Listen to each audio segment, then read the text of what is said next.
la obra penitenciaria que en nuestra nación se realiza está inspirada en la idea católica de redención. Sobre todo hombre, por el hecho de ser hombre debe brillar la esperanza. Y la esperanza brilla como el sol en todas las prisiones españolas, que no son lóbregas ni llenas de mazmorras, sino amplias y bien iluminadas. A nuestros presos se les llama por su nombre y se les reconocen sus derechos humanos.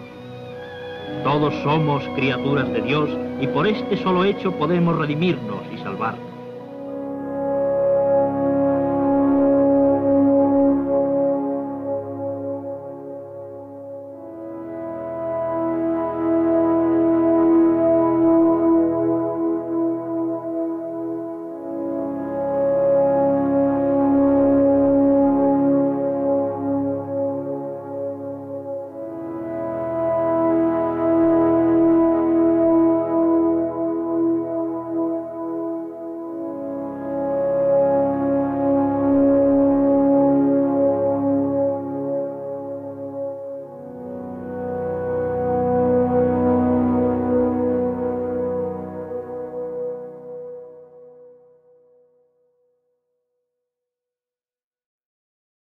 El 22 de noviembre de 1975, a mediodía, tuvo lugar en las Cortes Españolas la solemne ceremonia de proclamación del príncipe don Juan Carlos de Borbón como rey de España.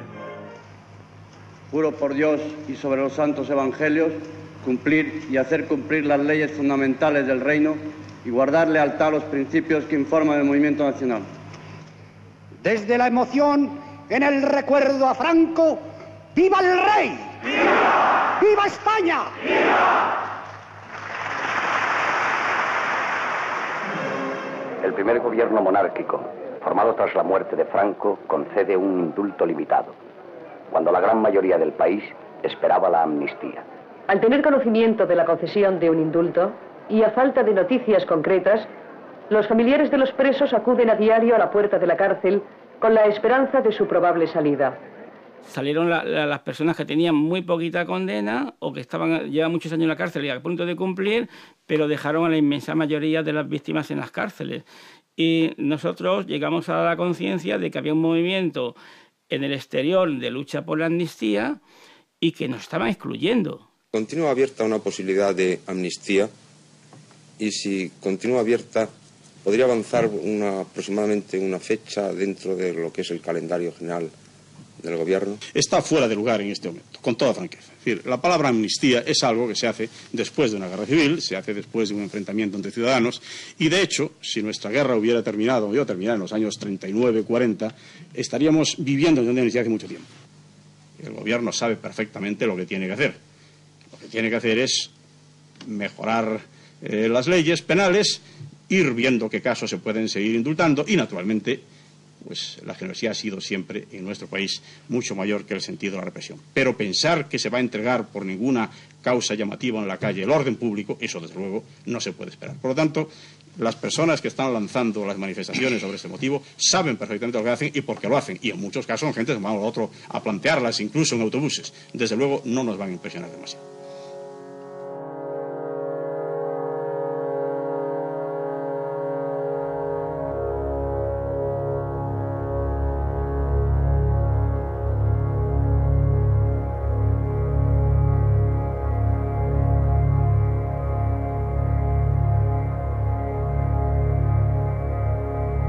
En la quinta galería que inicia el primer motín de baja intensidad, que implicó una huelga general de talleres a través de papeles que lanzamos desde la cuarta planta de la galería, cuando todos estábamos en el patio. Todos, sin excepción, empezamos a leer los papeles del suelo y nos negamos a hacer las formaciones militares. Empiezan a bajar gente de azul con los cascos, con las porras, con los escudos. Nos sentamos, pero ordenan la carga. Se lanzan con las porras a por nosotros, estando sentados en el suelo, nos golpean. Lógicamente, la cárcel de Carabanchel escucha. La séptima galería rompen el techo de la cuarta planta, se suben a la terraza y la séptima galería da a la calle, a la avenida de los Poblados, donde sacan unas pancartas pidiendo el respeto de los derechos humanos y la amnistía para los presos sociales.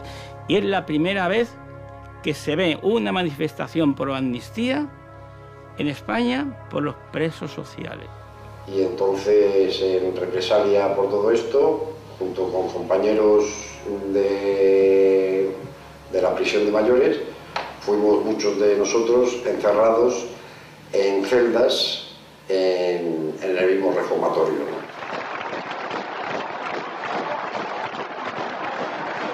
En las cárceles no se hizo ninguna depuración. Los funcionarios seguían siendo los mismos, es guardias civiles, es militantes de la División Azul, militantes fascistas. En concreto, en la cárcel de Carabanchel había muchos, no recuerdo el porcentaje, pero lo mismo la mitad o un tercio, de militantes de Fuerza Nueva. Esta plantilla constituye un cuerpo dentro de otro cuerpo, el cuerpo de prisiones. Cualquier concepto de la criminología moderna referente a reformas de tipo beneficioso para los presos encuentra a la plantilla de la Modelo de Barcelona como un auténtico rompeolas donde se rompe toda posibilidad de reforma beneficiosa para los presos. Nosotros tened en cuenta que nosotros éramos un cuerpo medio militarizado. De hecho, cuando entramos en la institución se nos daba un arma, como ya indicándote más o menos lo que te vas a tener que tener en cuenta. Aunque no la teníamos, no la podíamos disponer de ella dentro de los centros penitenciarios, pero sí que disponía. De hecho, empezamos a tener problemas cuando nos empezamos a negar a recoger ese arma porque no tenía sentido para la función que teníamos que tener. Entonces, comenzaron por llamarnos, me acuerdo, demócratas. Entonces, el insulto que nos decían entonces eran demócratas.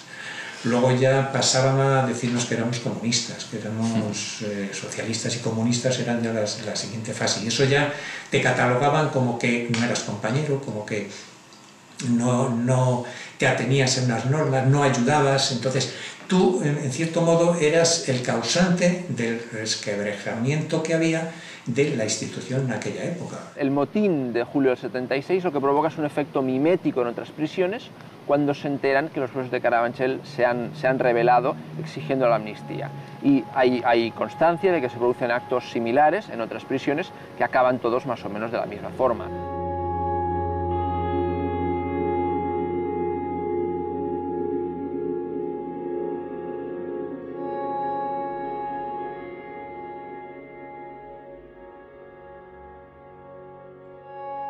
Los presos comunes toman conciencia de que eran víctimas de una situación injusta, por muchas causas, ¿no? Pero víctimas de una situación injusta. Incluso un reflejo de ello es que ellos prefieren ser reconocidos como presos sociales y no como presos comunes. Eso supone una toma de postura, supone una toma de conciencia. Y son ellos los que son capaces de trasladar a la sociedad en su conjunto esa situación. Nosotros, bueno, pues hacemos de vínculo de conexión, de altavoz, de poco más, pero el protagonismo de la lucha, de la toma de conciencia es por supuesto de ellos y exclusivamente de ellos. Y esto me abrió la cabeza para entender que era fundamental organizarnos, optimizar la energía de los presos y, a ser posible, crear más contundencia, un movimiento más o menos organizado para presionar al Estado. Se despierta el estado de libertad o el deseo de libertad, incluso dentro del margen reducido en el que estábamos, y bueno, y empezamos a despertar nosotros, a ponernos en marcha y a crear unidad entre los presos. Y vamos madurando la creación de una organización de presos que nos lleve al éxito de nuestras reivindicaciones, los derechos humanos y las amnistías en líneas generales. Los presos que llevaron a los penales van regresando porque son preventivos y los jueces lo reclaman. Nos vamos concentrando todos en la tercera galería, donde había un núcleo ideológico muy potente, y poco a poco nos vamos poniendo en comunicación unos con otros hasta formar un núcleo que nos ponemos de acuerdo, y en diciembre de 1976 entre nosotros creamos la Coordinadora de Presos en Lucha, COPEL.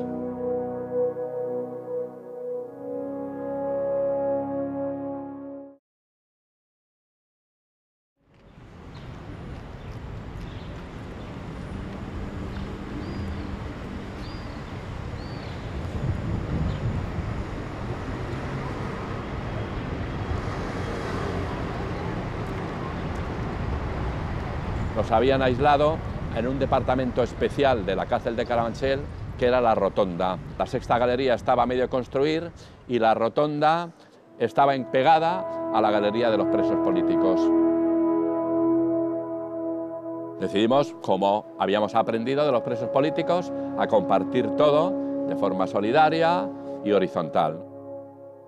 Y empezamos a elaborar una estrategia todavía mayor, ¿no?, de participación, de, a ser posible, coordinado con el resto de cárceles. Ya habíamos contaminado con los panfletos de la imprenta clandestina a todas las galerías, incluso iban panfletos a las conducciones que se distribuían en los penales, muy importante. Metíamos comunicados que iban en los cigarrillos, iban camuflados en muchos sitios, no hasta en el cuerpo. Y es ahí donde empezamos a funcionar con éxito, cuando conseguimos que toda la galería sea COPEL, sea Presos en Lucha. Y todo esto va extendiéndose a las demás galerías. Paralelamente, en el exterior empezaron a actuar de forma mucho más intensa la Asociación de Familiares y Amigos de Presos, la AFAPE, y los primeros comités de apoyo a COPEL. Lo que hacíamos los grupos de afuera, más que nada, era ser la voz de los de adentro. Entonces lo que hacíamos era toda la información que llegaba a nuestras manos mediante AFAPE, la hacíamos real en papel afuera. Entonces se quitaban publicaciones como la de quienes jamás han tenido derecho a la palabra la quitan, pero en lucha. Entonces lo que hacíamos era eso, repartir este tipo de publicación. Pensaba que en aquel momento las publicaciones eran muy difíciles de quitar porque te llegaba un ejemplar, ya la hoja por hoja de un puto piso franco. Los medios eran muy así, pero también tenía el placer de lo ilegal, de lo clandestino, de que sé. Para nosotros éramos gente joven, veníamos de la dictadura, de haber vivido épocas muy oscuras, muy tal, teníamos mucha sed de libertad, teníamos muchas esperanzas y la revolución la teníamos ahí al alcance de la mano, o eso creíamos. Yo tuve la suerte de tener un grupo de Barcelona que me apoyaba. Vamos, no solo a mí, tenían 15 o 20 presos que estaban apoyando. Y no ya que cubrieran tus necesidades más básicas, eran las cartas esas de cariño, de apoyo, ¿no?, que te mandaban. Y eso, tener ese apoyo, sentir que la gente de afuera te quería de esa manera, eso era impagable, vamos. Se dedican a hacer acciones de apoyo, pues vienen manifestaciones, redacción de manifiestos, lanzar incluso pequeñas acciones armadas de lanzamiento de cócteles Molotov contra comisarías, contra juzgados, pero es un apoyo muy circunscrito al ámbito libertario y de la izquierda más radical. Me metieron preso el 1 de mayo del 78, pero antes de esto, debido al todo el movimiento que había de presos en la calle, en esta ciudad se creó pues un grupo de apoyo a esos presos, que se denominaba Grupo de Apoyo a COPEL. Que somos todos de barrios obreros, de clase obrera, muy jóvenes en aquella época, y lo que veíamos que había mucha injusticia, una injusticia terrible, y de alguna manera teníamos que saltar contra ella. Poco a poco, unos más rápidos, otros más tarde, fuimos cogiendo conciencia. Y bueno, pues nosotros tiramos por el lado libertario y claro, pues la lucha a favor de los presos, pues eso va innato, el movimiento libertario, ¿no? Era intrínseca, era imposible militar en CNT y no tener una conciencia hacia lo que estaba pasando en las cárceles, ¿no? Y de alguna manera además no había presos políticos y presos comunes o presos, no, todos los presos eran producto de una sociedad injusta.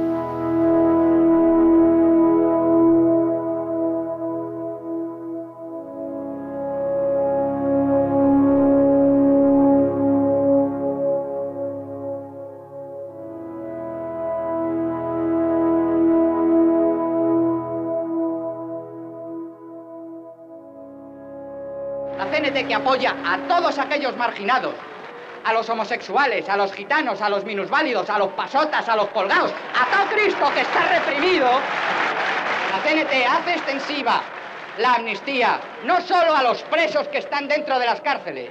La CNT pide la amnistía para el hombre. Para conseguir la amnistía no hay que sacar solo a los presos a la calle. Tenemos que amnistiarnos nosotros. Y la única manera de conseguir la amnistía para nosotros mismos es acabar con la sociedad, es machacar al Estado y es acabar con el poder y la autoridad.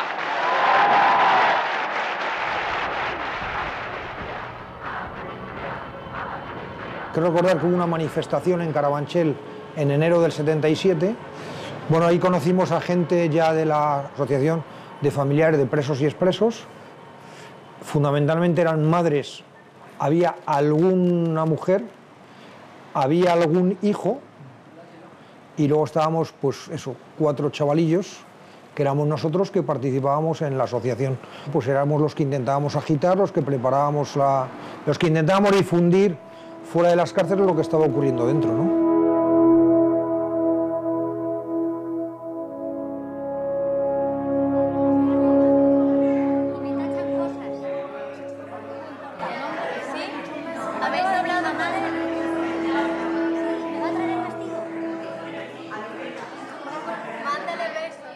Yo comunicaba por abogados, eran unas salas que no iban las familias, donde había una ventanita de cristal dentro de las rejas y un cristalito, una ventanita, les dábamos la mano, los abogados, si había que firmar, metían el documento. Yo comunicaba en las mismas cabinas, diríamos, era un espacio, y por ahí era por donde podíamos darnos pues, una carta, un papel, un bolígrafo, tal. Y yo creo que la coordinadora, la COPEL, Coordinadora de Presos en Lucha, vio en mí una persona que podría hacer ese tipo de apoyo, porque era la forma de poderme sacar los comunicados por esa ventanita. Lo teníamos que hacer con mucho cuidado, porque el funcionario que estaba al fondo controlando veía la parte de dentro y la parte de fuera, pues teníamos que hacerlo pues, con cierta habilidad, ¿no? La opinión en aquella época y el tener conciencia de lo que estaba sucediendo en las prisiones es porque les llega el eco de lo que está sucediendo dentro, y les llega el eco porque llegan muchos escritos, pero además de llegar escritos se queman las prisiones y arden algunas prisiones. Entonces yo recuerdo que incluso esa quema de prisiones se produce, sobre todo en los primeros tiempos que yo conozco, en la que a los funcionarios nos decían que con ustedes no va nada de esto, sálganse para afuera, que esto es una lucha que tenemos nosotros.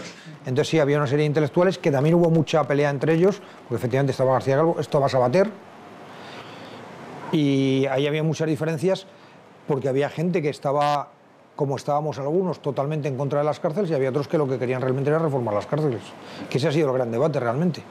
El resto, bueno, pues habremos tenido muchos puntos de convergencia, habremos tenido muchas cosas en común, nos habremos preocupado mucho por muchas cosas, pero cuando llega la hora de la verdad, que es ver quién cree que eso era posible reformarlo, pues hay gente que apoya. Hubo gente que recogió con una ilusión tremenda la llegada de Jesús Haddad.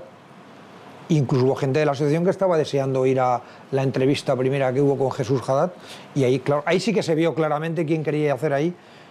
Yo creo que carrera política, y enseguida hubo gente que quiso ir, y otros cuantos que éramos, insisto, los currinchis, que es que nos quitamos del medio. Bueno, en esa época sí hay un debate social, yo creo, amplio, no era una cuestión marginal, como se pretendía. Y, por supuesto, la lucha de los propios presos, evidentemente, lo puso sobre la mesa, ¿no? Sí, estaban las dos cosas, el debate teórico y la acción. En todo, la verdad es que nosotros no había forma de distinguir lo teórico de lo práctico.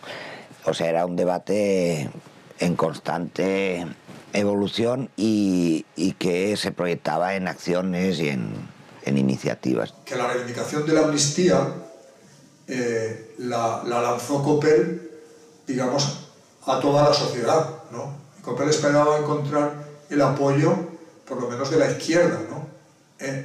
Bien pronto se dieron cuenta, la gente de Coppel, de que la izquierda no les iba a apoyar, ¿no?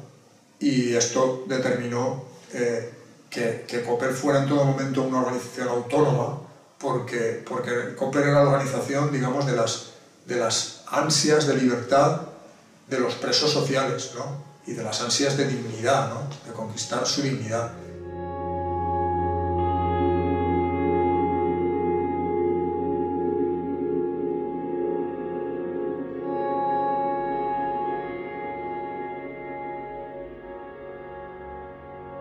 En enero del 77, un funcionario al parecer pierde un arma y fruto de esta pérdida o de esta sustracción, un funcionario da una paliza a un interno del reformatorio. Esta paliza provoca un sentimiento de solidaridad entre sus compañeros que se amotinan y a raíz de ello pues hay una serie de movimientos de protesta dentro de la prisión de Carabanchel.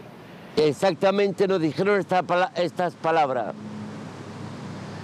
Soy el capitán de la Fuerza y Orden Público. Tienen ustedes 5 minutos para bajar por las buenas. A partir de esos 5 minutos, si ustedes no han bajado, subiremos a por vosotros. Es mi primera y última palabra. Y se creó un silencio y un terror entre nosotros, porque nos miremos todos y nos callemos en ese momento. Y dijimos, ¿qué hacemos? Y todos a la vez dijimos, pues que suban a por nosotros. Efectivamente, mirando los relojes, justo a los 5 minutos, víamos la compañía antidisturbios babeando como perros buldogos. A raíz del motín del hospital penitenciario de Carabanchel, a varios compañeros los trasladaron al celular de Burgos, al celular de Ocaña. Se producían de madrugada, que nosotros empezamos a llamarlos secuestros, porque no daba tiempo a avisar a los familiares, no daba tiempo a recoger las pertenencias y el traslado desde la celda hasta el furgón a base de palos, porque ya los antidisturbios empezaron a entrar dentro de las cárceles ayudando a los funcionarios para estas conducciones especiales, para estos secuestros. Reprimiendo, porque las conducciones esas siempre se hacen para reprimir y para evitar. Bueno, pues sí, reprimieron, y a los chavales que los mandaron a penales, como estábamos en Cartagena, Puerto y demás, pues iban a un lugar muchísimo más duro que la Modelo de Madrid. Pero qué duda cabe que ellos canalizaron toda la información y de alguna manera ellos mismos ayudaron a coordinarnos. La COPE funcionaba según para cosas en generales en asambleas. Para cosas así como esto, en pequeños grupos, grupos de confianza.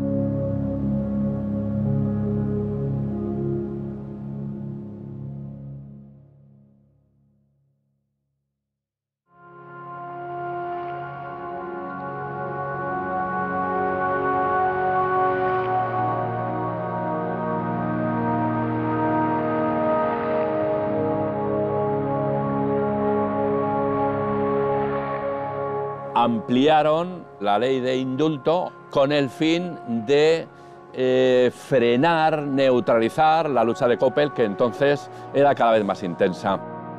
Nos dimos cuenta que era fundamental, por un lado, administrar la tensión, no cumplir sumisamente el régimen carcelario y crear espacios de control por los presos, y esto a su vez permitía mayores posibilidades de fuga.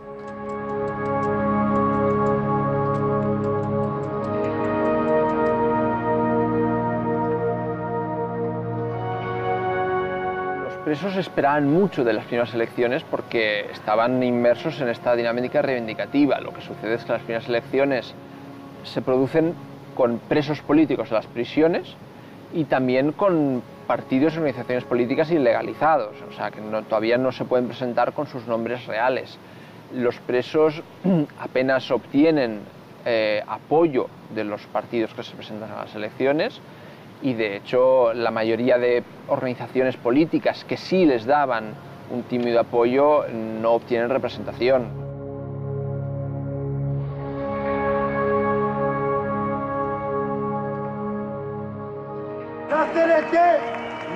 hace distinción entre el preso político y el preso social. En nombre de la Confederación Nacional del Trabajo, exigimos la inmediata excarcelación. La COPEL, en principio, surge como un movimiento reivindicativo que no toma un cariz amplio hasta que no se produce las elecciones del 15 de junio.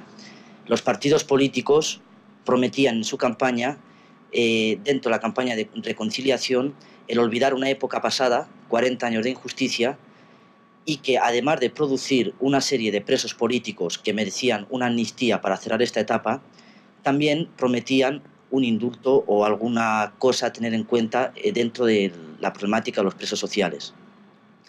Pasa el tiempo y esta amnistía o este indulto tan esperado no se produce. El preso toma conciencia de que él es víctima de una situación y que por lo tanto merece un reconocimiento como tal. Esto provoca una dignificación del preso como persona y hace que la COPEL tome una amplitud como la que actualmente tiene. Cuando se han olvidado las promesas que hizo el gobierno, el rey y los partidos políticos de un indulto, y después de haber quemado la primera etapa de lucha no violenta, nos encontramos en otra etapa de autolesión, de motines con incendio, que se puede malinterpretar sin entender el marco donde se desarrollan. En las cárceles no hay ninguna otra posibilidad de lucha en estos momentos que no sea la violenta. Elegimos el día 18 de julio de 1977 porque era una fecha clave del franquismo y queríamos ponerla a nuestro favor, como lucha contra el franquismo, ¿no?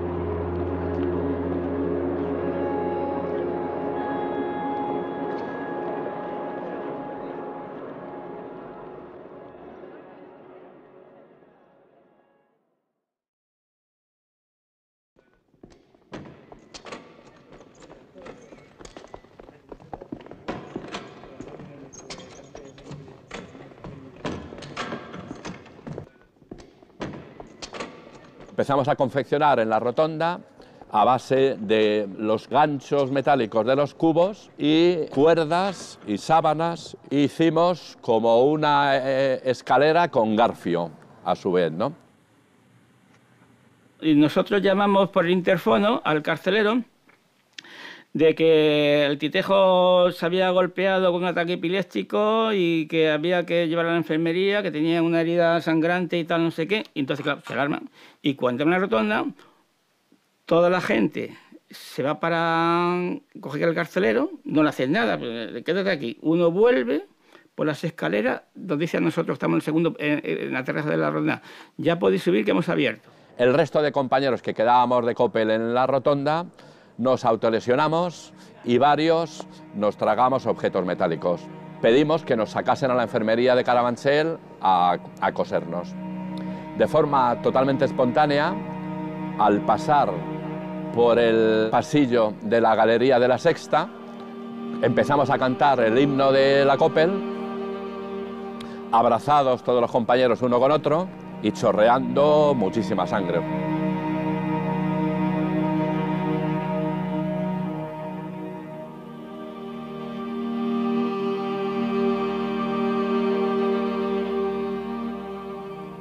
El resto de compañeros empezaban a romper las celdas, a quemar los colchones, a hacer butrones de una galería a otra.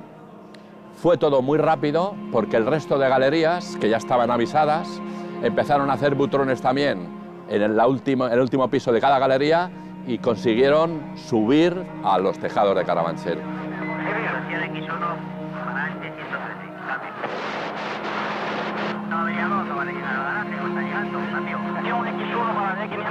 Estuvimos 4 días de lucha contra los antidisturbios. Nosotros ocupábamos todas las galerías menos la primera, y el último día la primera la ocupamos al asalto por 2 partes distintas, al abordaje, y los antidisturbios que había allí abandonaron cascos, porras, escudos, pero solamente la pudimos mantener durante media hora y ya después empezaron a disparar con fuego real.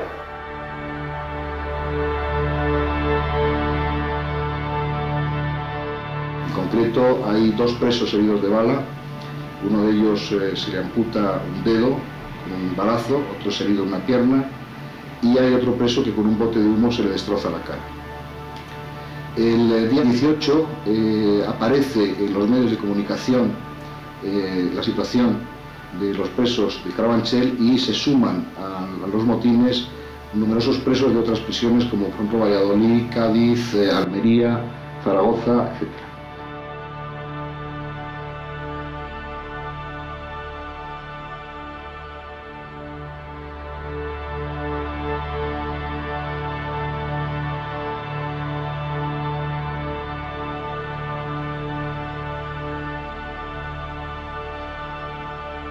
Los abogados que ya estaban avisados se ofrecieron a intermediar con el Ministerio del Interior entre el Estado y la COPEL, ¿no? Se formó una asamblea dentro de los que quedábamos en la rotonda y formamos una comisión de 5 compañeros. Se hizo una asamblea colectiva en los tejados de la cárcel de Carabanchel y entonces se decidió por unanimidad que seguían resistiendo los compañeros que estaban en Carabanchel y que hasta que no se consiguiesen los 5 puntos básicos de las reivindicaciones de COPEL.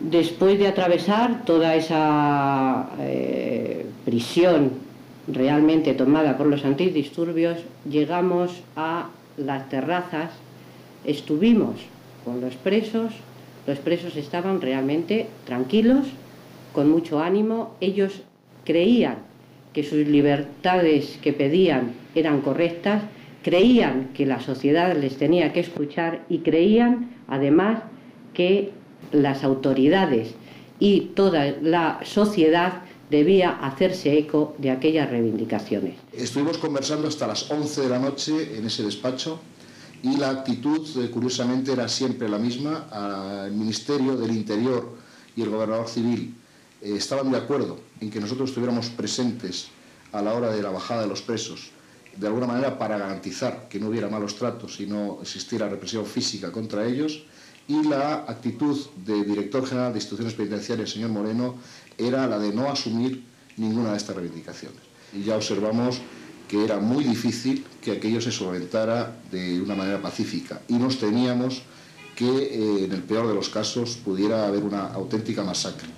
Los abogados transmitieron al Ministerio del Interior la decisión soberana de los presos y automáticamente nos hicieron bajar a los 5 de COPEL, desalojaron de los abogados y demás la cárcel de Carabanchel y de nuevo continuó el asedio para obligar a rendirse a los compañeros que estaban en los tejados.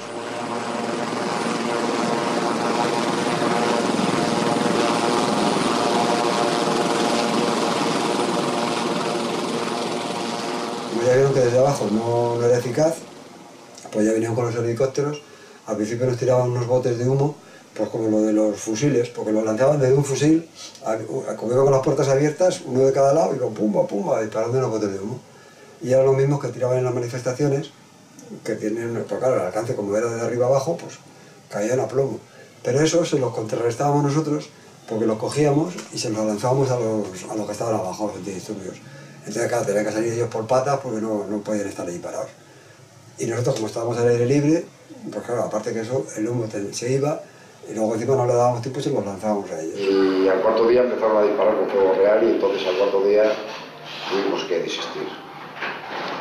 Después de eso, pues bajamos, algunos apalearon, mucha gente se oían muchos gritos.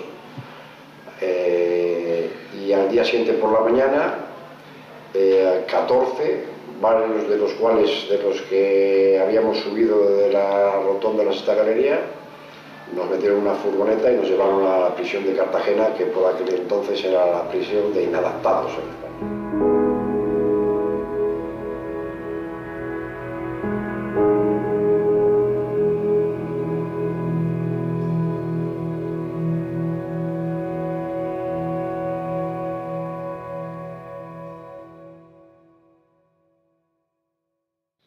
La amnistía es el presupuesto ético-político de la democracia, de aquella democracia a la que aspiramos, que por ser auténtica no mira hacia atrás, sino que fervientemente quiere superar y trascender las divisiones que nos superaron y enfrentaron en el pasado. Señores diputados, ha quedado aprobada la ley de amnistía. Solamente se ha amnistiado el delito de intencionalidad política, pero en cambio se ha olvidado el delito que no es político, por ejemplo sociales. Ellos han sufrido un plus de represión mucho mayor que el que hubieran tenido en otra situación. No se les ha dado por lo menos un indulto generoso que acompañe a esta amnistía. Se cierra la puerta a la gran excarcelación que reivindicaban. Bueno, son meses de mucha conflictividad porque el grado de desesperación de los presos está aumentando. Han visto cómo han ido sucediéndose diversas medidas de gracia para los presos políticos, pero prácticamente ninguna les afectaba a ellos. Por lo tanto, ya cada vez menos les queda por perder. Es decir, ya no tenemos nada que perder, vamos a la desesperada. Eso provoca que el grado de tensión en prisión aumente de forma exponencial. Esta ley impactó bastante en los presos sociales. Los presos sociales que ya se habían lanzado en demanda de ser incluidos dentro de una amnistía general para ellos, que era el eje de sus reivindicaciones, ya se dieron cuenta que con esta ley quedaban fuera. Los políticos los ignoraban. O sea, la democracia, la transición los había dejado aparte. Claro, esto a algunos les obligará a aceptar momentáneamente pactos con la dirección reformista de García Valdés y Adat, y pasar de los tejados a planificar fugas a los túneles. Es un paso de los tejados a los túneles. Ya es una lucha donde los presos están abandonados a sí mismos, tienen que actuar por su cuenta.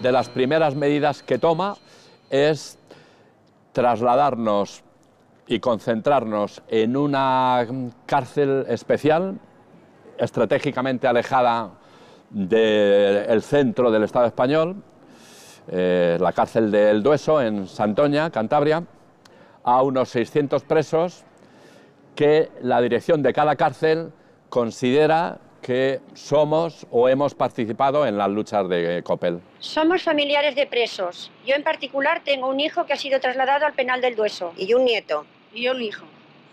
Bueno, yo quería decir que esta situación que hoy en día se está dando en las cárceles españolas, dentro de los hogares de estos muchachos, está causando un clima de terror y de tensión nerviosa que esto es imposible de resistir por mucho tiempo. Pues hoy mismo nos encontramos sin noticias de nuestros hijos, pues sabemos que han sido trasladados al penal del Dueso por noticias extraoficiales, no porque oficialmente se nos haya comunicado nada.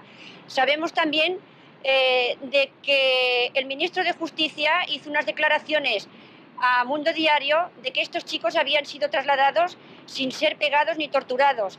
Y sin en cambio yo afirmo y contesto al ministro de Justicia que esto que él ha declarado no es cierto. Pues yo tengo noticias y estoy mucho mejor informada que él en cuanto a esto, que los muchachos trasladados de Barcelona, al salir de la cárcel, al salir de las galerías, desde el túnel al rastrillo se les pegó y con saña las fuerzas de choque.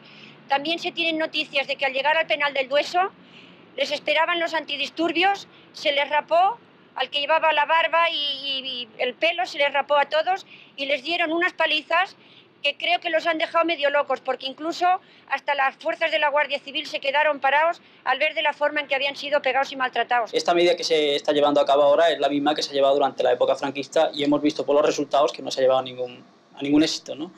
Y por mi propia experiencia en prisiones se demuestra que tampoco la represión lleva a ningún lado. Lo que pasa es que el gobierno, a lo mejor porque no está capacitado para el diálogo, porque no quiere dialogar, pues ha considerado conveniente trasladar a todos los dirigentes de COPE al Dueso, a Santander, y yo creo que esta medida es negativa en cuanto que la semilla de COPE no ha muerto. Y entonces lo que puede pasar es que en las prisiones de alguna manera se descontrole un poco las acciones de los que quedan ahora en estas, ¿no? Y entonces puede ser peligroso en principio. Ha aparegut a la presó una nova classe de presos que realment volen resoldre els problemes. Aquesta nova classe de presos demana un indult general per passar en aquesta nova democràcia, per participar en el procés democratitzador. I no solament no se'ls hi tolera, sinó que es fa una campanya en contra, se'ls fica tots 500, els que demanen aquestes coses, concentrats en un penal, deixant els altres penals i les altres presons desguarnides i amb gent extremosa de l'estil franquista, amb presos antisocials moltes vegades. Son meses, como decía, de motines, de autolesiones, de incendios, de cartas cada vez más desesperadas que provocan una mayor tensión.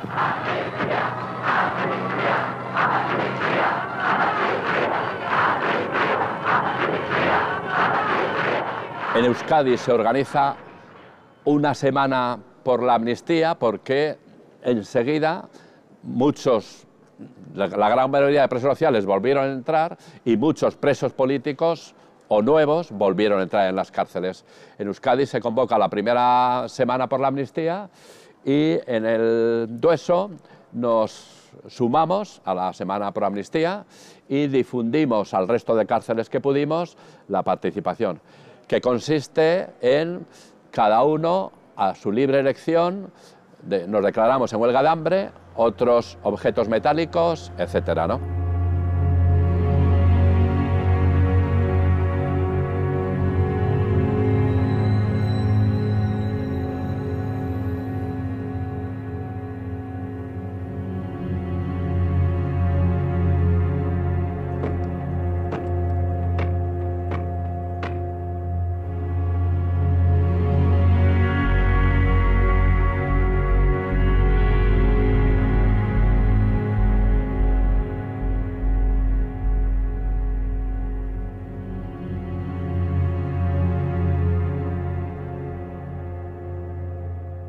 Pues el Agustín que lo reconocieron yo para mí que ya tenían la lista hecha.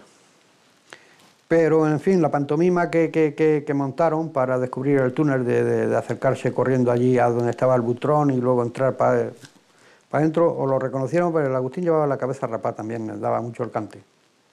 Y era muy reconocible. Pero, de todas maneras, yo para mí tenían la lista ya hecha y llamaron a los 7 primeros que a lo mejor que estaban en la lista o... Primero éramos llevados a jefatura de servicios, nos preguntaban si sabíamos algo del túnel, decíamos que no, y entonces nos bajaban donde antiguamente estaba la silla del garrote vil, de los condenados a muerte. Entre 12, 13, 14 funcionarios se te apaleaban a muerte. Y me metieron en una de las 3 celdas que había de los antiguos condenados a muerte, en donde estaba tirado en el suelo Agustín Rueda y Miguel Ángel Melero. Me empezó a decir de que no sentía nada en los pies. Y él me decía, Alfredo, me estoy muriendo. Me estoy muriendo. Pasado un rato, pues ya sería el atardecer, nos trajeron unas naranjas, yo pelaba las naranjas y le daba, porque él tenía mucha necesidad de líquido, pero no teníamos agua. chupaba las naranjas, y a eso ya de las 10:30 o las 11, que el Agustín ya estaba prácticamente inconsciente, abría los ojos, pero ya no sentía nada, llegaron, pusieron al Agustín dentro de una manta y se le llevaron a rastras.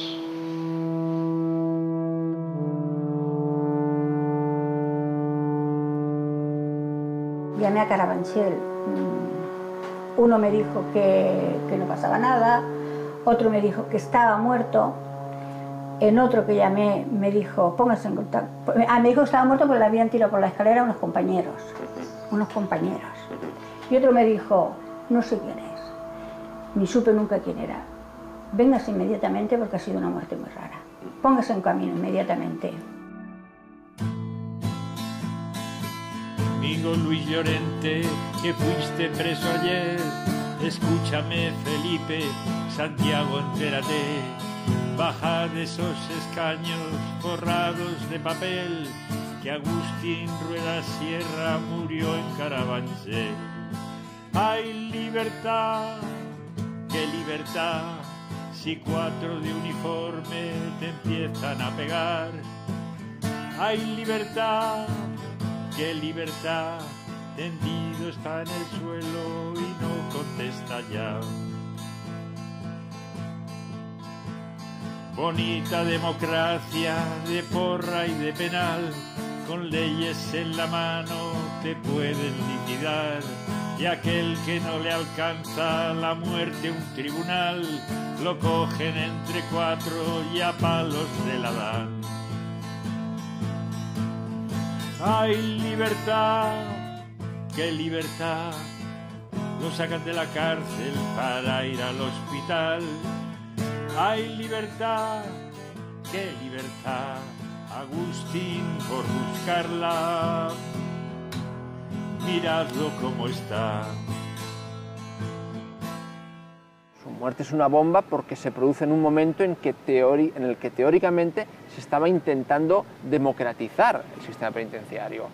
Esto que podría haber provocado un antes y un después, de hecho provoca un antes y un después, tiene una réplica muy fuerte al cabo de una semana escasa, de 8 días, cuando se produce la muerte del propio Jesús Haddad. Jesús Haddad, este director de instituciones penitenciarias que había entrado apenas 4 meses antes, es tiroteado por un comando de los Grapo delante de su casa. Esto provoca definitivamente el antes y el después de la transición penitenciaria. Se produce en esta semana negra de la transición. Las dos muertes provocan un replanteamiento profundo tanto de la deriva del movimiento de Coppel como de la política institucional respecto a las prisiones.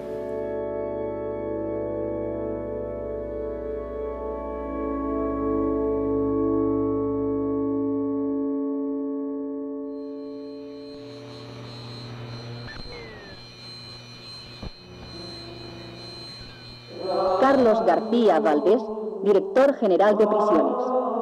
Ante el alarmante estado de la situación carcelaria, el Gobierno le encarga la redacción de una ley de reforma penitenciaria. Esta ley no tendrá otra misión que la de tratar de acallar las protestas generalizadas que parten de todos los sectores sociales. Soy Carlos García Valdés, catedrático de Derecho Penal de la Universidad de Alcalá, y en los años 78, finales, hasta mediados de octubre del 79, fui director general de instituciones penitenciarias cuando era muy joven y el autor, entre otras realizaciones, de la Ley General Penitenciaria. Me llaman un día por teléfono, me llama el subsecretario en nombre del ministro, ofreciéndome miembro de la comisión, luego presidente de la comisión, de una redacción de una nueva Ley General Penitenciaria. Yo acepto y me incorporo a los trabajos en enero. Voy a Salamanca, voy y vengo, y todavía está, bueno, en Semana Santa yo me llevo la última lectura de la Ley General Penitenciaria y es cuando se produce el asesinato y ya vuelvo como director general. O sea, el papel es es completo. Yo redacto prácticamente, menos la parte del tratamiento que la hace Jesús Alarcón, yo redacto prácticamente los 80 artículos de la ley penitenciaria. Bueno, e incluso algo más, el patronato famoso de Nuestra Señora de Merced, cuando yo tomo posesión, que es una reunión que hacemos que se hacía todas las semanas para las libertades condicionales, para la redención de penas por el trabajo, había 3 militares, y además de alto rango, almirante o tenientes generales. ¿Por qué? Porque prisiones viene del sistema penitenciario militar. Digamos que se le dio una especie de aval a García Valdés, que como veremos, pues no fue contraproducente, porque García Valdés no era ningún amigo, ¿no? García Valdés pues era un hombre de Estado, con alma de carcelero, que lo que quería era reformar el sistema penitenciario para que siguiera funcionando, y desde luego no iba a ser complaciente con el desorden, ni con la desobediencia, ni con la autoorganización de los presos, ¿no? Este margen de maniobra que se le da al nuevo director se agota rápidamente porque las expectativas son muy altas, pero el margen de maniobra es relativo, es decir, el nuevo director suaviza las condiciones de vida en prisión, permite mayor grado de libertad entre rejas, pero desde luego no permite todo lo que los presos exigían. Y cuando se producen los primeros intentos de fuga, ya en mayo del 78, y finalmente la gran fuga en Barcelona el 2 de junio, la actitud del director general cambia radicalmente y dice, bueno, hasta aquí hemos llegado.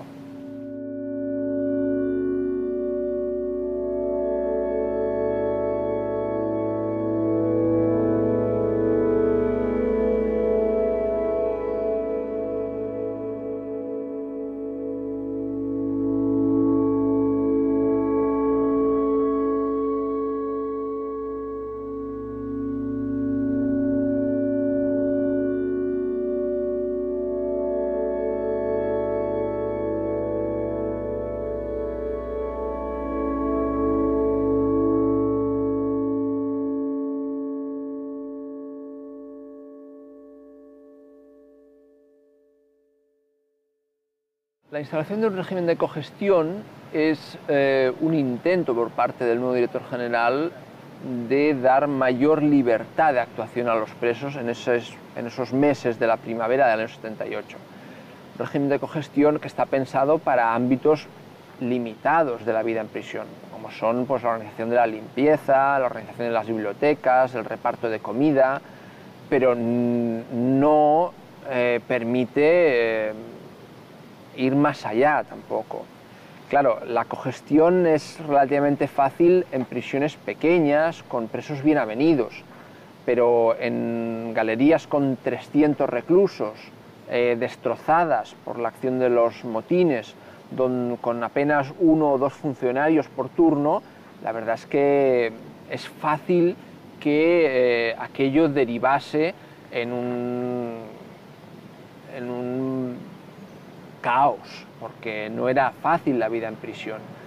Mucho menos cuando, insisto, los presos recibían con relativa alegría este régimen de semi-libertad organizativa en prisión, pero lo que ellos realmente querían era salir. Y si no podían salir por la puerta, pues saldrían por un túnel. Nosotros hicimos como hizo la COPEL en todas partes, ¿no? Que fue aprovechar la situación esta de la cogestión para fingir que se participaba en la cogestión, ¿no? Y mientras,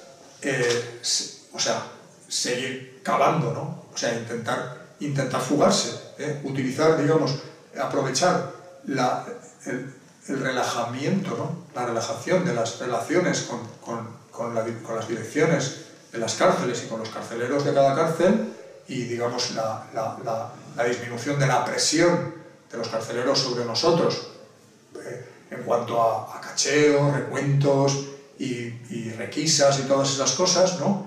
Y para defender esos espacios, digamos, de de autogestión o de control por parte de los presos de la vida en la prisión y aprovecharlos para seguir haciendo túneles que en muchos casos ya se habían iniciado antes de que llegara García Valdés.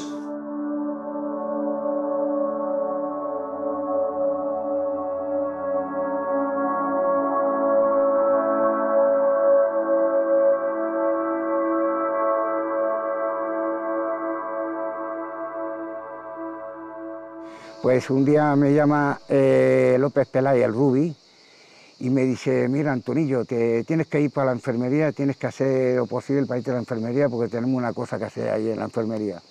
Y digo, pues vale. Entonces yo simulo un ataque, pum, pum, y me sacan al hospital. Y había personas que estaban ahí, que sabían que era fingido, ¿no? Esto. Y me sacan al hospital, bueno, y cuando vengo del hospital me dejan en observación en la enfermería. Y bueno, ya en la enfermería, pues ya empiezas a trabajar, ya por dónde tengo que hacerlo, bueno, por el montacarga, cómo hacerlo, y bueno, empecé a hacer por la recámara que había del montacarga, la recámara que había nosotros, empecemos a hacer el butón hacia abajo, 1,80 m o 90 o no sé cuánto hacia abajo, y después seguí.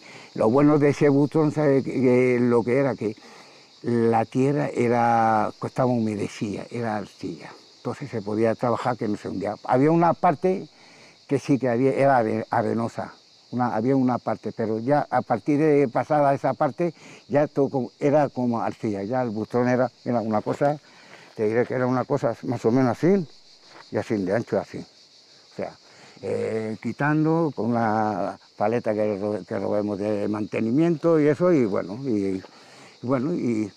y suerte tuvimos que no duró mucho, que enseguida toquemos Cuaca. Cuando llegamos más o menos 15, 16 metros, no te lo digo con exactitud porque no lo he medido, pero más o menos eso, toquemos la Cuaca, que yo me acuerdo que estaba dando, sacando, y clic, hostia, pum, y me he tocado la Cuaca, inmediatamente avisé al Rubi, parémoslo en ese momento. Y bueno, no costó mucho, en cuestión de hora y pico así, hice un botón así más o menos en la Cuaca y ya, pues bueno, ya avisé y ya empecemos a salir.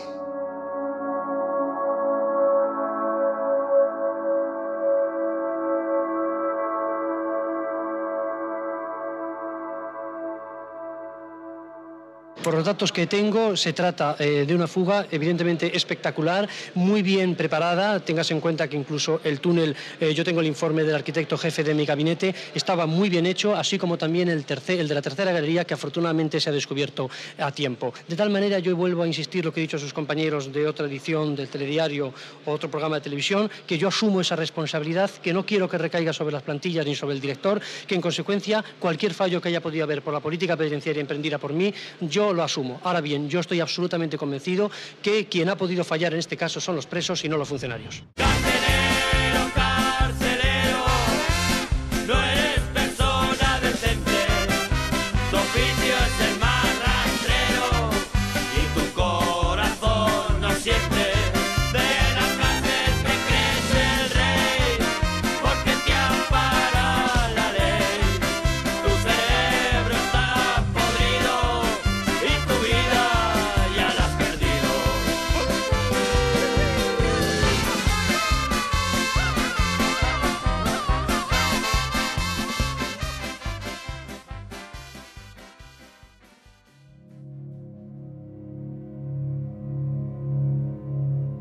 Todos aquellos que se habían destacado en la lucha, pues aplicaron una política de a saco, aparte de las palizas y aparte de los aislamientos, etcétera, la dispersión. Y llevaron gente al penal del Puerto Santa María, a la celda de castigo de Ocaña, en fin, al Dueso. Las prisiones donde estaban más preparadas para aplicar un régimen de aislamiento y de machacarlos, ¿no? De aislarlos, romper como fuera aquello. El Estado se dijo, ¿cómo rompo la unidad de los presos, que era muy fuerte? Y pues la permisividad en este sentido, si no la implicación directa de funcionarios, pues evidentemente los hubo. Sí, yo creo que no hay duda que si lo hubieran querido cortar, y posteriormente, bueno, sobre todo la heroína y el SIDA. En el momento de más desencanto, en el momento de que la gente ya no le quedaban esperanzas, aquí la cárcel de Coruña se llenó de caballo. Hasta ese momento no había heroína. En aquel momento entraban pelotas de frontón llenas de heroína por todos los lados. Se empezaron a permitir los vis-a-vis y entraba caballo. Entonces la gente que más luchadora, la gente más combativa, había perdido ya toda ilusión. Fue entrando muy paulatinamente, pero cuando entró eclosionó. Y porque además la heroína que había entonces verdaderamente enganchaba, pero vamos, porque ahora lo que hay no es heroína. Yo pues ya todos jóvenes, todos novatos en ese aspecto, y así son los estragos que hizo. Yo tengo mi generación muerta, mi generación... Carlitos, Olea... Mi generación muerta. Por ejemplo, yo tenía amigos que los admiraba porque eran hombres, porque eran valientes, porque eran de esto, y luego con la droga los vi después, tiempo después, que eran unas pistrafas de tíos que se habían convertido en pura basura. Pues, o sea, entonces, pues, más aún para que yo de una droga yo no quisiera nunca... Sin dar nombres conocemos unos cuantos, ¿no? Sí. Yo tengo mis... Bueno, pruebas fehacientes no, pero sí pruebas, indicios de que eran los propios funcionarios los que practicaban, y yo no sé si porque se lo mandaban sus superiores, porque sabían que era la única forma de destruir pues, la solidaridad de los presos de Koppel y su sentido de libertad. Se produce el primer enfrentamiento a puñaladas entre varios presos de los Gil. Los Gil era un grupo de presos, sobre todo caracterizados porque eran yonkis.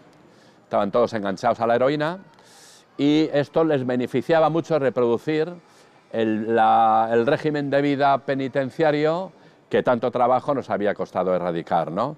Los abusos, las sirlas, las violaciones, etcétera, ¿no?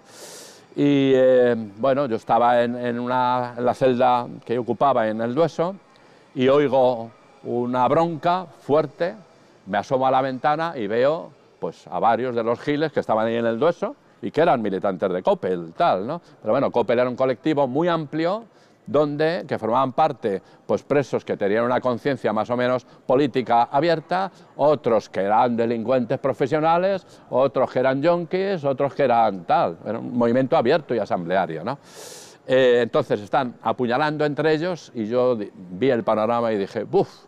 Como esto no tengamos la capacidad de neutralizarlo, de nuevo se instala la mierda, de nuevo la violencia y el abuso, y todo el trabajo que hemos hecho se va a tomar por culo, como al final se fue, ¿no?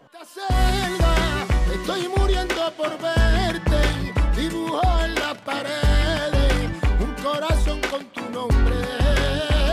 En esta carta pido que vengas a verme, porque me siento muy solo, el tiempo aquí se detiene.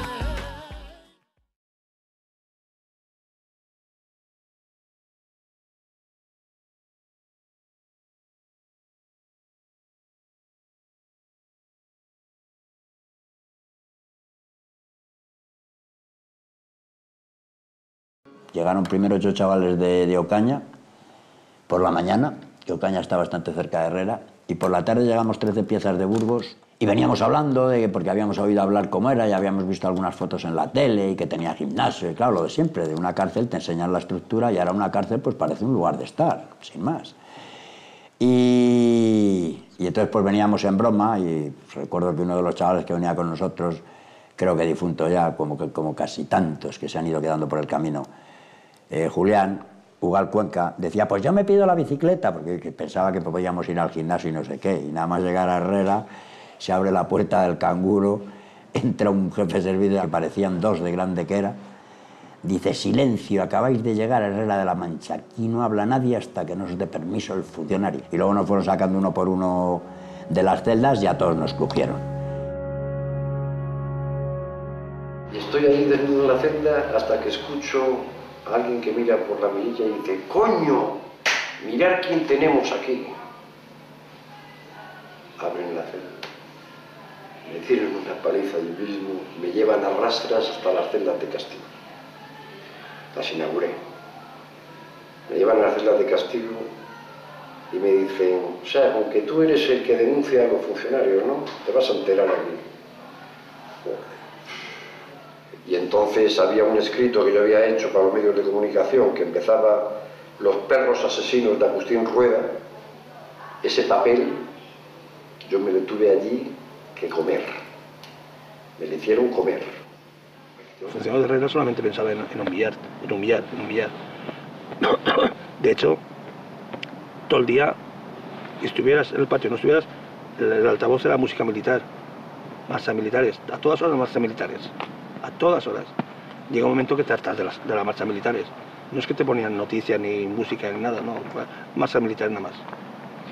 Allí cuando salías al patio, marchas militares, estabas en la celda, marchas militares. De las ventanas del módulo 1 a las ventanas de lo que es aislamiento, pues se oían los interrogatorios que realizaban con los presos, ¿no? Empezaban, ya me acuerdo, empezaba igual a las 10 de la mañana y empezabas a oír golpes, gritos y bueno, que empezaba a decir no, no, no, pim, pam, pum, y oías gritos, golpes, no, no, y eso se prolongaba, pues si empezaba a las 10 de la mañana podía estar hasta las 6 de la tarde, en la que, bueno, en ese transcurso del tiempo, pues ya iba cambiando pues el tono de los gritos, ¿no? O sea, en principio era no, ya por favor dejadme esto, que no, que sí, que tal, y bueno, veías cuál era la dinámica de lo que pasaba en el módulo. Sabemos que existieron multitud de asesoramientos, de viajes de determinados responsables de la administración penitenciaria y del gobierno de entonces a determinados países europeos para conocer la recién estrenada en Italia, en Francia, en Inglaterra, en Irlanda, en Alemania muy particularmente, construcción modular de establecimientos penitenciarios con sofisticados regímenes de aislamiento carcelario, donde se está renunciando incluso a la retórica reasocializadora y todo eso desde el puro diseño arquitectónico de la cárcel, el modelo paradigmático de la cárcel alemana de Stammheim, donde resultaron suicidados Andreas Baader y Ulrike Meinhof, y que sería claramente exportado hacia lo que sería de alguna manera el modelo de Herrera de la Mancha. En Herrera creo que estábamos 109 o 115 presos, vamos, los 115 primeros piezas que habíamos llegado ahí. Bueno, pues de todo ese grupo solo denunciamos 21, solo 21, y 80 no solo no denunciaron, sino que además firmaron que no les habían maltratado. Bueno, a pesar de eso, las evidencias eran tan grandes, porque como además estaba acreditado el sistema de aislamiento de esa cárcel y de esos módulos, pues no pudieron alegar el que nos habíamos puesto de acuerdo en los patios, no había posibilidad de hacerlo, porque ellos sabían cómo funcionábamos allí. Los presos no tuvieron en aquel momento ninguna capacidad de comunicación al exterior, y entonces algunos funcionarios sí nos dan la voz de alarma sobre lo que está ocurriendo, y nos presentamos ahí un grupo de unos 20 abogados o cosas así para ver presos. Solamente nos pusieron un montón de trabas, pudimos ver uno o dos, pero bueno, se abrió la espita y empezamos a enterarnos de lo que estaba sucediendo allí.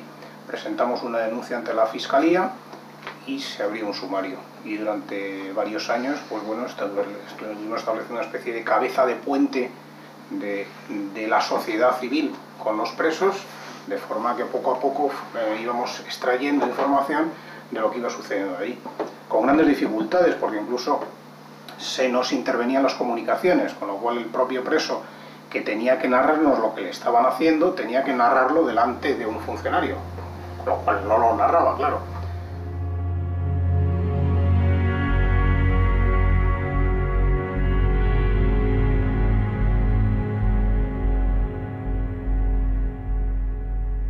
merced al testimonio de Alfredo, empezó a destaparse el régimen de terror que tenían montado en Herrera de la Mancha.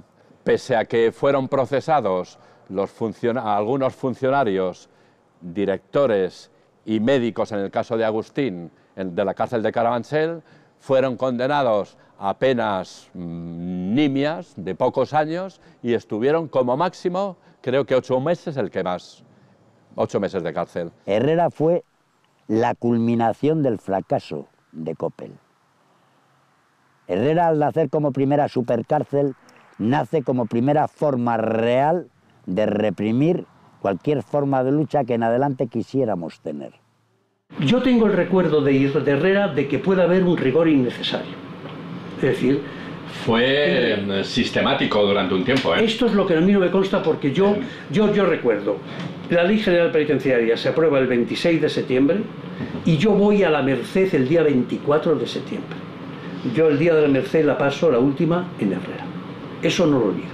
Y yo no recibo queja alguna y no creo que estuvieran aterrorizados. Estaban aterrorizados.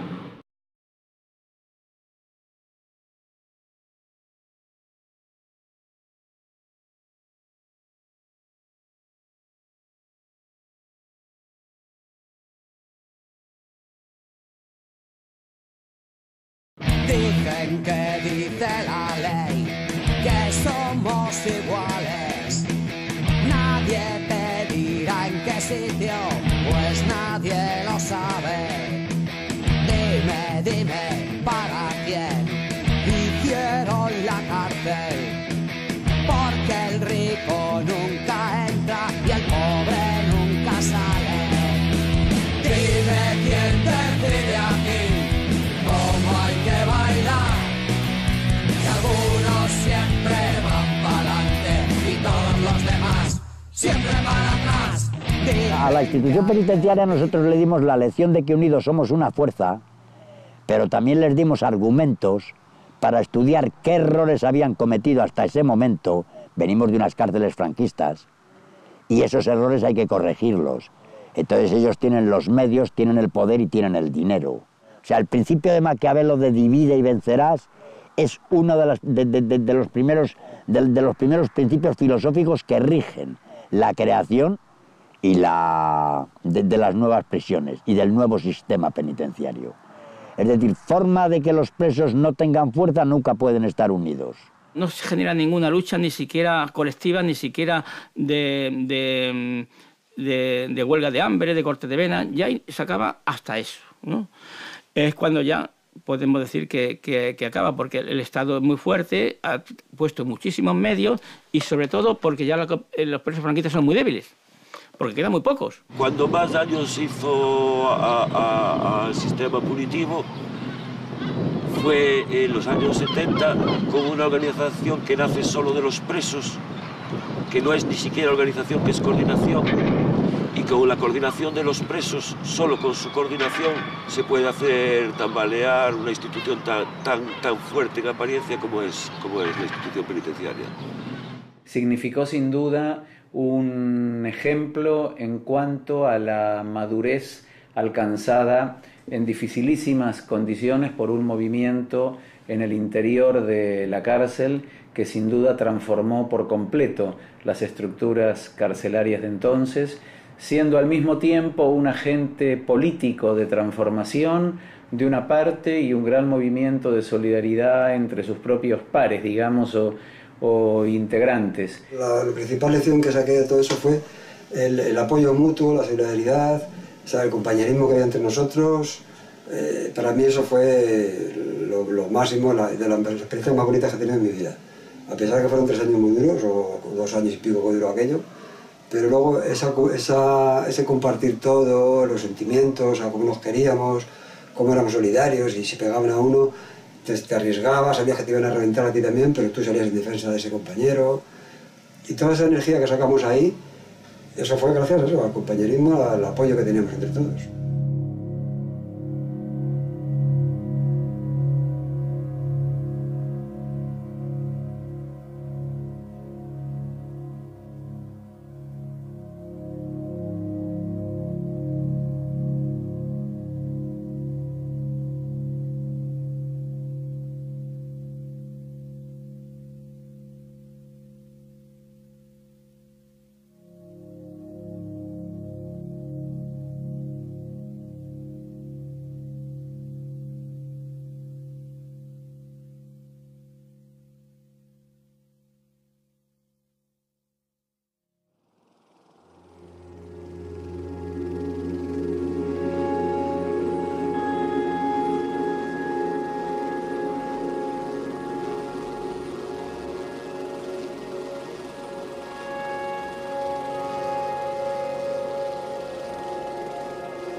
Después viene aquí el subdirector y le preguntamos por qué han pegado a nuestro compañero, y aquí el subdirector dice: aquí no se pega a nadie. Y cuando lo hemos visto todo, y ahí fue cuando saltó todo ya, y ese fue el problema.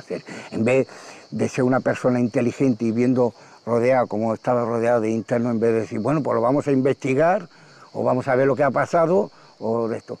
Pero era tan prepotente, que aquí no se pega a nadie. Aquí bueno, pues eso fue la chispa de una cosa que lo habíamos visto todo el mundo, o sea, no, bueno, pues eso fue lo que estalló ese motín, la prepotencia de un hombre que poco inteligente. Yo no veo cierta benignidad, sinceramente, en las cárceles catalanas como se presentan. Cataluña ha sido prácticamente durante décadas al mismo tiempo la única comunidad autónoma que no tenía creados los servicios de orientación y asesoramiento jurídico penitenciario, que ahora hay algo que funciona mal y poco, pero bueno, pero hay algo 25 años después de que esto se haya creado en otro lado. Este es otro tema durísimo, ¿no? Y España es uno de los países con más mujeres privadas de libertad de toda Europa. De hecho, de 100 personas que están privadas de libertad en el Estado español, entre un 7 y un 8% son mujeres. Y en Cataluña, que tenemos competencias absolutas y los datos son distintos, el porcentaje es similar. En cambio, la mediana europea es entre 3 y 4%. O sea que en España hay casi más del doble de las mujeres en las cárceles. ¿Por qué? ¿Por qué pasa eso? ¿Es que las mujeres catalanas, es que las mujeres españolas somos más malas? No, no, es que se nos encarcela más. Hay muchas menos alternativas a la cárcel para las mujeres, hay menos lucha por la desigualdad y la pobreza, muchas menos medidas alternativas, menos ayudas en temas de toxicomanía. Hay un conjunto, ¿no?, de políticas sociales, ¿no?, que no están ayudando a las mujeres de los colectivos vulnerables. Que tengamos que estar hablando de las mismas cosas 30 años después demuestra que lamentablemente poco o nada hemos avanzado en esto, no por el cansancio que uno tiene, que además a veces reconozco que también lo tienes a momentos, sino que demuestra la nula voluntad política realmente de avanzar en cosas que, por otra parte, también hace 30 años que están pedidas por las recomendaciones internacionales de aquellas instituciones internacionales de las cuales el Estado español forma parte y a los cuales debe un acatamiento a la legalidad internacional, que es lo que le decimos mucho a la clase política de aquí. ¿Por qué son tan desobedientes al derecho? Te miran como, sí, ¿por qué son tan desobedientes al derecho? Y agrego, al derecho internacional de los derechos humanos, de toda esa normativa internacional que han firmado, a la que deben dar un cumplimiento, y por qué no hacen caso de las recomendaciones internacionales del relator sobre la tortura de Naciones Unidas, del Comité contra la Tortura de Naciones Unidas, del Comité para la Prevención de la Tortura del Consejo de Europa, que todos están cansados durante décadas de recomendar lo mismo. Creo que esto demuestra el poco o nulo interés político por lo que se llamó la cuestión penitenciaria. Antes de unirnos, maltrataros, humillaros, a llegar a matar, chao, chao, no hubo justicia, nos marginaron, discriminaron y empezó. Llegó la COPE, y nos unió, chao, chao, los compañeros se reunieron para luchar contra el terror. Pedían derechos, nuestros derechos, los han negado, chao, chao, por eso unidos, todos unidos, se oyó el grito, libertad. Los machacaron, y volverán, chao, chao, y volveremos a luchar una vez más. Una mañana nos secuestraron, reivindicar, chao, chao, reivindicaremos desde otro sitio, desde cualquier otro lugar.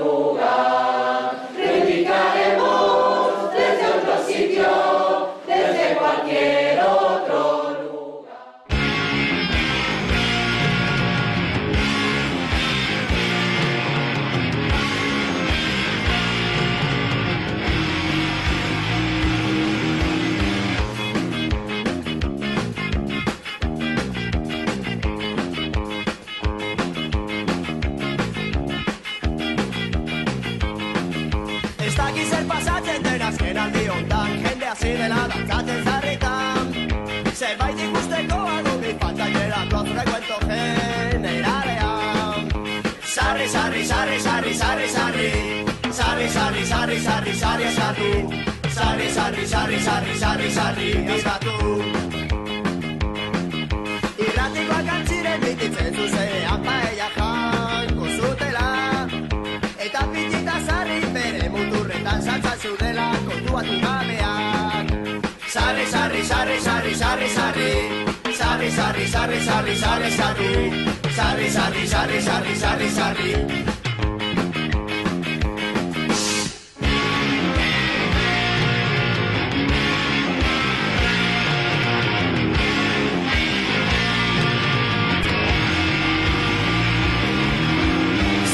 Zotean doinu gozoagorik sarri dio herriak zapallazos paturik. Iruñeko etxerroa, desetxerroa, hemen zapi gorriak, zerua du estatzen. Ez dakiz zer pasatzen den azken aldi hontan, jende hasi dela dantzatzen zarretan. Zerbait ikusteko adumi falta direla recuento generalean. Sarri, sarri, sarri, sarri, sarri, sarri. Sarri, sarri, sarri, sarri, sarri, sarri. Sarri, sarri, sarri, sarri, sarri, sarri, viva tú. Sarri, sarri, sarri, sarri, viva vos. Sarri, sarri, sarri, sarri, sarri, calera. Sarri, sarri, sarri, sarri, sarri, sarri. Cristo marcha David.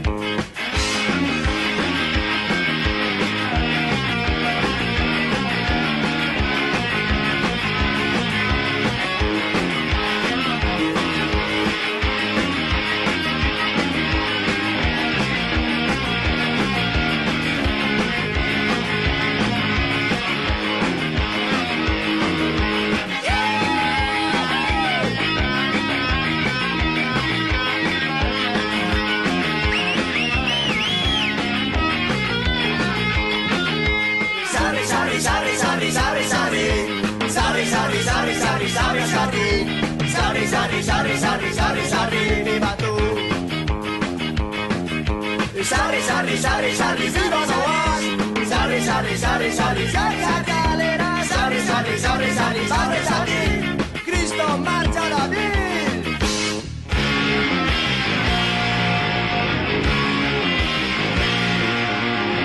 ¡Vamos, Mickey!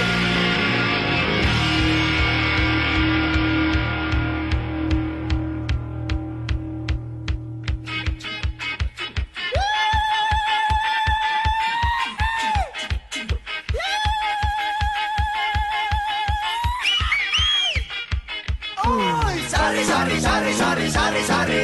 Sarri, sarri, sarri, sarri, sarri, sarri. Sarri, sarri, sarri, sarri, sarri, sarri. Sarri, sarri, sarri, sarri, viva vos. Sarri, sarri, sarri, sarri, sarri, calera. Sarri, sarri, sarri, sarri, sarri, sarri. Cristo marcha David. Sarri, sarri, sarri, sarri, sarri, sarri. Sarri, sarri, sarri, sarri, sarri, sarri.